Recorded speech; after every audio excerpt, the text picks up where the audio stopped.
So I keep getting these calls, text messages, DMs, comments of people saying, Henry, what would you do if you restarted in the real estate business from day one? Well, in this video, we're gonna give you all the answers. Let's dive into it. So what's up everybody? My name is Henry Eisenstein, and if you don't know who I am, I've been a part of over $400 million worth of real estate transactions, and I'm only 28 years old. And in this video, I'm answering that crazy question of if I had to restart from day one, first day in the real estate business, what would I do if I had to start all over again? So the first thing I want to talk about here is getting on the phone. So I love cold calling. I had a fear of cold calling for nearly a year, especially my first year in real estate. Didn't want to make any cold calls. I didn't make my first cold call until like 10, 11 months into the business. So I would have said day one, I would have just said, screw it. I would have gotten over my fears immediately, and I would have just got on the phones and I wouldn't have cared, right? I would just say, go for no, get 50 to 100 no's every single day, and just do my absolute best to basically fail forward and just get better in practice day one, because I waited 10 months. That was a lot of opportunity that I missed out on, and I didn't get on the phone, right? So number one is just cold call. So I would get on the phone ASAP. I still do a lot of cold calling even to this day. So I would have gotten on the phones ASAP, and by the way, if you're wondering who I would have called Circle Prospecting, expireds, cancels for sale by owners, everything I can get my hands on. As soon as I finish one list, I go to the next, I go to the next, and the next every single day. And I mean, look, in my third year when I got back in the business, I mean, I was an all-in guy on expireds. I would have probably done a lot more circle prospecting around higher price point neighborhoods, because if you look at expireds, there's a reason why they expire, and sometimes that it's not just that it's overpriced, but sometimes it's just a weird house. So that all being said, I probably would have done circle prospecting, cold calling from day one in higher price point areas, just so I could start focusing my efforts on the best possible areas to begin with. Point number two, I would have networked every single day of my life. I didn't even start networking really at a decent level, at any real capacity, until like my third year in the business. I don't know why. I really didn't spend a lot of time on the networking side of things. I really didn't focus on building a network, a group of individuals who can help me, support me, like the professional partnerships that we talk about so much today. I didn't even start doing that until my third year in the business. So I would have immediately said, okay, every week, 2, 3 minimum networking events I need to go to, start getting my name out there, start meeting new people, start finally meeting these people who can eventually build a business with, right? My professional partners that I have today. I wasted many years not getting to know these types of people years beforehand, right? Like again, I was maybe 3 years in the business total before I even started networking. So I mean, just absolutely stupid to think that way. But look, I was scared. I didn't know what to say. I didn't know what to give them. I was a new person. I didn't know why they wanted to do business with me. I got in the business at 21 years old, or just beforehand. So I was like, why would people want to do business with me? But again, I should have started early. I would have had better relationships sooner. So anyways, I would tell you again, just to get your tail out there, get out there, go meet people, 2, 3 networking events each and every single day. Point number 3, super crucial, and I don't see enough realtors doing this, calling everyone in their sphere of influence. So again, you take out your phone, right? And you literally just go to your contacts list. I'm just gonna do this as an example really quickly, right? So you just go to your contacts and you literally just click the first person, the second person, the third person. I don't care if you haven't talked to them in 10 years. The fact that things have been so crazy the last few years, like, hey, randomly saw a picture of you on Facebook and I was like, man, I have not talked to that person in 15 years. I figured I'd give them a call. Because guess what? If you don't call them, I guarantee you, they're gonna refer business or go with a realtor, a different person, right? They're gonna go with a realtor eventually, and it's probably not gonna be you if you don't rekindle that relationship. And listen, you have an awesome in, because it's a really simple thing, and I was terrified to do it, because again, I was super young. I was not the best student. It cost me a lot of money, right? Like it probably cost me a few $100,000 of commissions at the beginning of my career, because a lot of people, you know, I had some connection with, you know, friends of friends, whatever.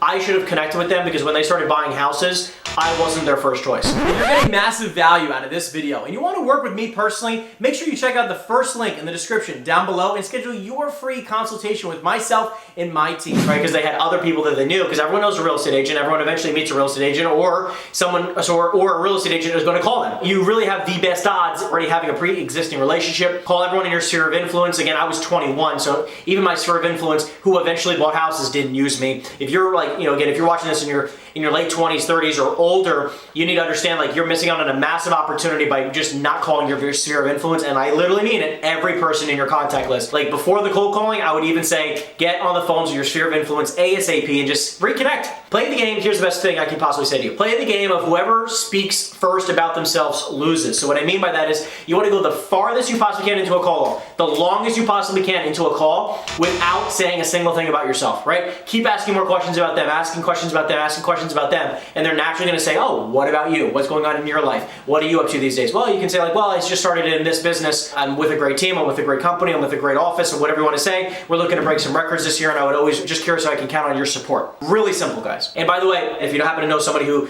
is interested in buying, selling, or investing in real estate, I'd love to be the first person you think of. Just curious, who do you think of right now if someone has a question or a need in the real estate space? Who would you currently refer? Oh, I don't really have anyone I would refer. Great. Can I be that person going forward? Yes, absolutely. Okay, fantastic. That's it, guys. That's it. And don't overthink it, because they actually don't care. Like, it's not a personal thing, and they actually appreciate that you're just clear and concise instead of you calling up and just beating around the bush. Now, don't get me wrong. Again, play the game. How long can you go without talking about yourself? Then they're going to naturally ask you, how are you doing? What are you up to? They're going to tell you. Then you can just say, can I count on you for anybody in your life, anybody who comes to you in your life who might need some support in the real estate space? Do you happen to have somebody who you'd refer them at this point? No, I do not. Great. Can I be that person? If they say, yes, I do have somebody actually that I refer, can I ask you, why do you refer them? I'm always looking to meet new people in the business. I'm always looking to, meet top individuals in the business. Who do you happen to refer and why? Guys, just make it clear cut and concise. Ask good questions. Like, people are no problem. Like, what's fascinating is that we make it weird. It's not weird to ask questions like this, okay? I've learned the hard way. Because again, I missed out on a lot of opportunities by not just asking the clear, concise questions. So number 4 here is really, really interesting, and I have not brought this up before, but if I was restarting the business, I would go meet the most successful people that I possibly could get basically my hands on, and I would go up to them and say like, hey, can I shadow you for free? Again, I'll work for you for free for a day, and just say like, hey, I just want to learn about what you're doing. I want to know how you're working. I want to shadow you. I want to learn from you. Would I be able to shadow you in your business for a day, right? I'll be your assistant or whatever. If I was just starting in the business, I would literally want to shadow the most successful people possible, people in the development world, the biggest builders in your area. Like, hey, can I just shadow you and learn a little bit about this business? I'd love to maybe learn. I'm not asking for anything. I don't want a listing. I don't want anything. I just want to learn with what you're doing, because I have people who are looking to do the same thing you're doing, and I love to actually understand the business. So it's okay if I shadow you. I'll be your assistant for the day, whatever. Especially when I was 21, and even if you're, I don't care what age you are, but coming from the place of servant leadership and just saying, how can I learn from you? How can I provide value to you? Is it okay, can I shadow you for a day? I'd love to learn about what you're doing. This would have put me at a different place in my life so much sooner, because think about it. If you go meet with the top 10 developers, builders, even realtors, other top realtors, so you can learn from them. You're like, hey, I'd love to shadow you for a week. You're like, hey, I'm a brand new realtor. I have no idea what I'm doing. I'll be your assistant. Whatever you need me to do, I'll do it for you, right? Like, I'll go show a house for whatever you want to do. But like, having the idea of saying like, hey, I'll do whatever it takes here, right? Even if it's just one day a week, okay? One day a week that you just shadow with somebody like that, it will go a long way. You don't have to spend 7 days a week, obviously, working for somebody like that, but just one day a week for the first couple months, it might be really powerful for you to start building relationships that way, especially for like developers, investors, whatever, right, or builders. Those are going to be really powerful connections that you can make right off the bat, and again, come from a servant leadership mindset, saying, how can I provide value to this person? I'm not asking for anything in return here. I just want to be able to, can I work for you for free, right, like for a day or two, like whatever that is, that's going to go a long way, I promise. Number 5, you guys have heard this one before, but I think it's so freaking important, is that live broke, guys. Live broke. If you're a brand new real estate agent, you need to expect that you're not going to make a single dollar for 12 months. Now, again, there are some people that have worked in my coaching programs that I've been a part of that I know very well. Like, okay, listen, I didn't make a dollar for nearly 12 months. I think it was like 11 and a half months before I made my first actual closing. Then it was like 12 months to have my second closing, right? One thing I want to bring up though is that, like, again, that is very common for real estate agents. I've had people again do it in 90 days or less. However, it's very not common in the real estate business. So just understand that, come from the mindset of like, I'm not going to make a dollar for 12 months. You need to have money saved up and you need to cut expenses immediately. Like, this is not the place to just be blowing money, or not the time to be blowing money